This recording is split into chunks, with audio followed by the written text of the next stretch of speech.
Eccoci qui, cari naviganti, per proporvi un primer dedicato al Centurion, prendendo in esame una build molto particolare, ideata da un deck builder, Tommaso Ticos Fiumara, che prova ad affrontare il formato in maniera non convenzionale. Un primo aspetto si rivela dal color pie utilizzato per questa build, quello Golgari, che in passato ci ha mostrato tutto il suo potenziale con le interazioni provenienti dal cimitero, ma questa volta questa particolare zona di gioco non verrà minimamente lambita dal nostro interesse. A farla da padrone, anche grazie a questa nuova leggendaria, sarà uno specifico tipo di permanenti, iconico e versatile, praticamente onnipresente in quasi tutte le liste, i viandanti, fulcro di questo specifico archetipo e di tutta la lore di Magic the Gathering. Questa volta vi parleremo di Kart the Lion.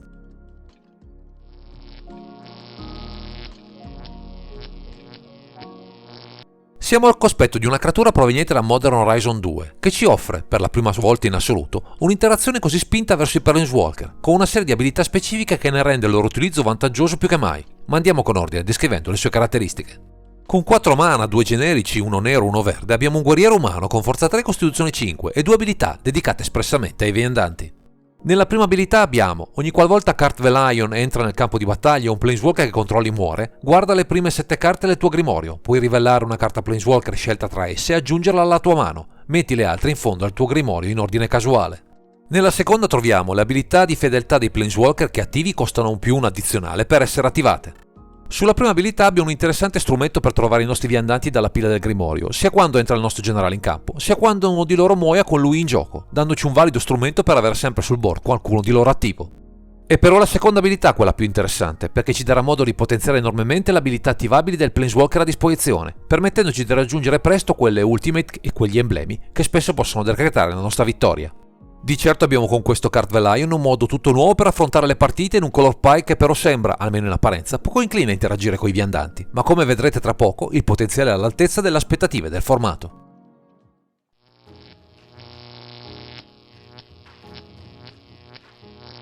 Con tutto quello che ci offre Kart the Lion per potenziare i viandanti, è chiaro che infarciremo la lista con un numero considerevole di loro, con come unico limite il color pie, che purtroppo ci frena un po' nelle scelte adatte per aggredire al meglio il formato. Con a disposizione il verde e pochi slot liberi per inserire delle creature che possono proteggere i nostri Planeswalker, andremo a sfruttare uno dei personaggi più iconici in questo colore, Garruk, con diverse sue incarnazioni, Garruk Reckless, trasformabile in Garruk Very Cursed, Garruk Wild Speaker, Garruk Cursed Huntsman e Garruk Unleashed. Qui andremo a sfruttare al meglio Kart, proprio per la sua seconda abilità, mitigando o migliorando le rispettive abilità, spesso negative o impostate a 0. Ma c'è un altro personaggio in questo colore di spicco nella lore di Magic, Nissa, ben rappresentata con Nissa the Shrouded Brood, Nissa Vital Force, Nissa Voice of Zendikar e Nissa Who Shakes the World. Anche qui il focus sarà quello di produrre dei paranti che possono fungere anche da finisher se il board avversario è vuoto, situazione che non sarà certo difficile da ottenere visto l'accesso al nero ed è un'altra icona della lore, Liliana, presente nella build con Liliana Vess, Liliana of the Veil e Liliana of the Last Hope.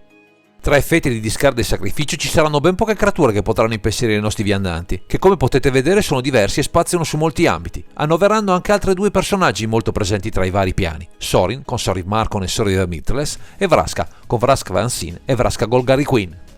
Sia il vampiro che la gorgone sono capaci di risolvere permanenti scomodi o persino risucchiare i punti vita del nemico, offrendoci su un piatto d'argento facili vittorie, ma i Planeswalker annoverati in questa lista non sono ancora finiti, trovando posto alcune chicche molto in voga nel formato, Grist the Hunger Tide, Lot Spider Queen, Omnixilis the Black Goat, Tevesh Zaz Doom of Fools e Vivian Reed. Tante soluzioni tra card advantage, token o semplici strumenti per punire l'avversario per un totale di ben 20 viandanti, che si avvantaggeranno sicuramente dall'abilità del nostro generale, anche se pongono l'accento su un problema non di poco conto, il loro costo recast. Parliamo quasi sempre di permanenti che costano da 3 mana fino a 6, non certo pochi per un formato come il Centurion. Ecco perché una fetta della lista si preoccupa di fornire più mana in fretta, a partire dai consueti mana dork presenti nel verde, Bird of Paradise, Elf of the Shadow, Elvish Mystic, Final Elves e Llanowar Elves. A queste creature, che possono fungere anche da paranti in extremis per proteggere i Planeswalker in campo, affianchiamo qualche magia, Nature's Lore, 3 Visits e Dark Ritual e alcuni incantesimi con Utopia Sprawl e Wild Grow per mettere rapidamente in carreggiata al mazzo.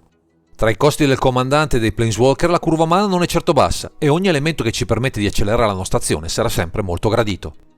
Se il mana sarà abbondante, potremo anche calare qualche ciccione, utile a fare da muro per i nostri preziosi viandanti, e con Elder Galgaroth, Nightwalk, Scavenger e Questing Beast potremo stare certi di avere il giusto sostegno per lasciarli lavorare in pace.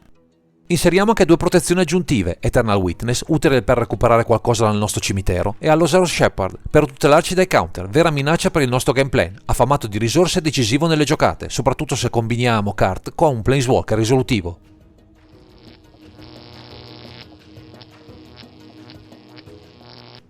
Con l'azione di questo archetipo che ruota attorno a Kart the Lion e ai viandanti, è chiaro che dobbiamo, per valorizzare al meglio questi elementi, usare una serie di accorgimenti, per non vedere mandare in fumo la nostra vittoria per le giocate del nemico. Quindi dobbiamo migliorare innanzitutto la prima abilità del generale, grazie a carte come Mirris Guile e Sylvan Library, che ci permettono di filtrare il grimorio dandoci modo di trovare tra le prime carte un nuovo Planeswalker per dare manforte in campo. Il vero tallone di Achille di questa lista saranno le creature che possono colpire indisturbati i nostri viandanti, senza troppo sforzo, riducendone l'azione o peggio uccidendoli malamente. Ecco perché il comparto rimozioni è ricco di opzioni interessanti, con Mordor's Dryad tra le creature e Abdot Decay, Assassin Trophy, Beast Within, Dismember, Fatal Push e Maelstrom Pulse tra le magie. I colori Golgari su questo fronte offrono il meglio di sé, senza contare che con qualche incantesimo, Oubliette e Song of the Dryads gestiremo al meglio qualche minaccia in grado di riemergere dal cimitero troppo facilmente. E visto che abbiamo diversi viandanti nella lista, Otto of Liliana non potrà che ben figurare, offrendoci tra l'altro qualche parante aggiuntivo sotto forma di token zombie, pronti a immolarsi per lasciare vita ai nostri preziosi permanenti. Considerando che dal nostro lato del tavolo di creature ne avremo sempre poche, perché non abusare delle vratte presenti nel nostro color pie con Damnation, Death of Winter, Toxic Delage e Pernicious Deed, pronte a spazzare via ogni potenziale minaccia al nostro gameplay ardito. E visto che spesso avremo l'esigenza del pezzo giusto in campo, tra i pochi adatti allo scopo, con qualche tutore come Green Sun Zenith, Grim Tutor e Profane Tutor, proveremo a dare una maggiore consistenza alle nostre giocate, a supporto di quanto riesce a offrire il nostro generale. Annoveriamo poi una serie di creature che prenderanno cura dei cimiteri avversari con Doughty Wildwalker, Deathray Shaman, Endurance, Scavenging Goose, solitamente forieri di recursioni che potrebbero metterci in difficoltà, vanificando tutto il nostro comparto rimozioni. Gli ultimi slot disponibili lasciamo a un paio di carte dal passato, Mind Twist per un discard effect massiccio e Yawgmoth's Will, in grado di offrirci la rigiocabilità del Grave, così da poter riproporre ancora una volta tutte le mestizie che avremo nel cimitero in quel momento. Qui emerge tutto il potenziale con il Golgari offerto da questo Kart the Lion, che sembra muoversi sicuro tra le nebbie di una palude tenebrosa, in cui molti altri avrebbero fallito miseramente.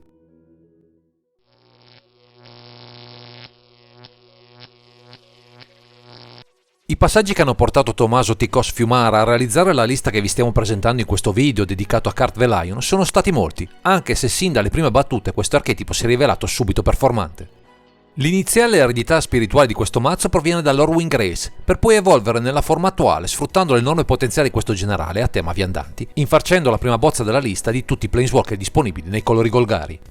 Pian piano da questo primo abbozzo sono state aggiunte alcune creature efficaci, Eldel Galgaroth Questing Beast e il più recente Nightcore Scavenger, aumentando la resilienza e la versatilità della build, che è così anche in grado di proporre un piano agro solido se ne presentasse l'occasione.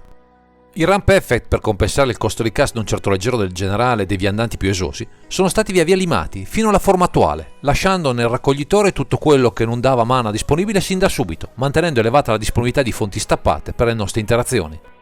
Altra sezione introdotta e poi eliminata è stata quella degli scartini, che rischiavano di essere dei top deck poco efficaci e di alcuni viandanti troppo costosi e meno incisivi di altri, arrivando a un equilibrio in cui tutto deve girare alla maniera fluida ed efficace.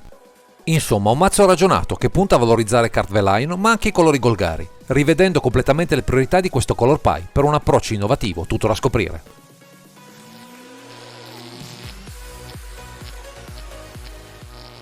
Il piano di gioco che Tommaso Ticos Fiumara ha costruito intorno a questo Kart the Lion sono all'apparenza risulta semplice da intuire, anche perché deve fare i conti con l'opponente di turno, che non se ne resterà certo con le mani in mano. L'avvio classico potrebbe essere quello di calare il generale e di seguito i nostri viandanti, soprattutto quelli che sono in grado di pomparne le caratteristiche per danni letali, ma è solo uno dei possibili piani di gioco, visto che anche da soli i Planeswalker si fanno valere. Se calata presto, Liliana of the Veil può mettere in crisi più di un avversario, così come le varie Ultimate, come quelle di Sorry Mirthless, che potrà mettere una seria ipoteca sulle nostre partite, ma dovremo fare i conti con diversi dettagli, non di poco conto, per condurre al meglio questo archetipo. I nostri Planeswalker vanno preservati a qualsiasi costo, anche con le loro pedine sacrificabili, visto che la prima abilità di Kart potrebbe andare a vuoto o non trovare con certezza gli strumenti giusti per contrastare il nemico, quindi ogni mezzo per conservare cosa abbiamo in campo va usato senza scrupoli. Le mani iniziali devono partire con almeno un rampino e possono anche non necessariamente avere un viandante pronto all'azione. L'importante è avere abbastanza mana a disposizione per calare il generale o qualcuna delle nostre creature per temporeggiare. E ricordate, le varie incarnazioni di Garruk possono offrirvi più di un boost alle statistiche delle nostre creature, trasformando anche il più innocuo dei token in una win condition, se ben supportato dal resto del board.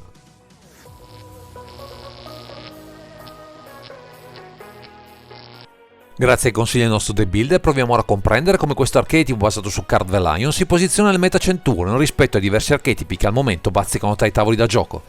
Verso gli aggro deck siamo piuttosto in vantaggio, anche se spendiamo diversi punti vita per ottimizzare la nostra azione. Ci basterà piazzare uno dei nostri planeswalker adatti a bersagliare le creature del nemico, scatenare una vratta al momento giusto e avremo in pugno la partita.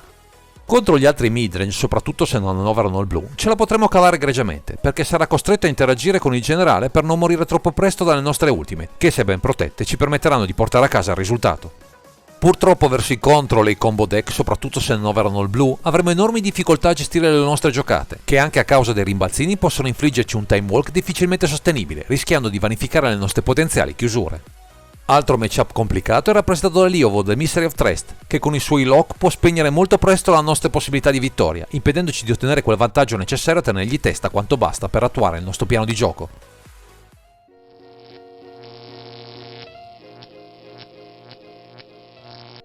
Per fortuna, a detta di Tommaso Ticos Fiumara, implementare questo Card Velion non è affatto difficile, basta solo avere pazienza di aspettare, con l'arrivo di nuovi set, planeswalker più efficaci da inserire nella lista attuale. Ad esempio, Sorriver Mirtlest è la dimostrazione lampante di questo contesto, anche se sarebbero più utili carte in grado di neutralizzare lo strapotere del blu alle nostre strategie, rinforzando il numero di carte come l'Osauro Shepherd, capaci di contrastare in modo permanente i counter sui nostri pezzi pregiati.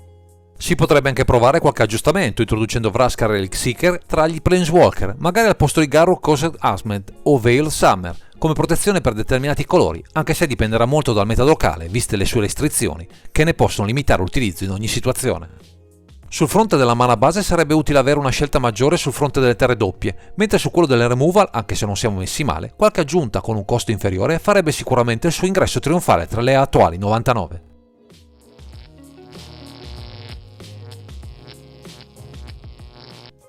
Anche questa volta siamo giunti al termine di questo video, ringraziamo Tommaso Ticos Fiumara per averci svelato i segreti di questo particolare comandante, che offre un approccio al deck building sicuramente innovativo, almeno sul fronte del suo color pie. Se vi piace sfruttare i Planeswalker o semplicemente volete stupire i vostri avversari con un archetipo insolito, questo Card Velion potrebbe fare a caso vostro, con l'unica accortezza di giocare con attenzione nelle vostre bombe, eludendo le interazioni sempre pronte dietro l'angolo. Per ulteriori approfondimenti o anche solo per saperne qualcosa di più su questo formato, seguite anche il canale su YouTube, Centurion TV. Il link è presente in fondo a questo video dove troverete matchup, guide alle build e una community sempre pronta a darvi spunti e consigli. Direi che questo è tutto per questo video. Grazie per averci seguito e non dimenticate di commentare, condividere e sottoscrivere il canale per ritrovarci sempre qui su Underground Sea.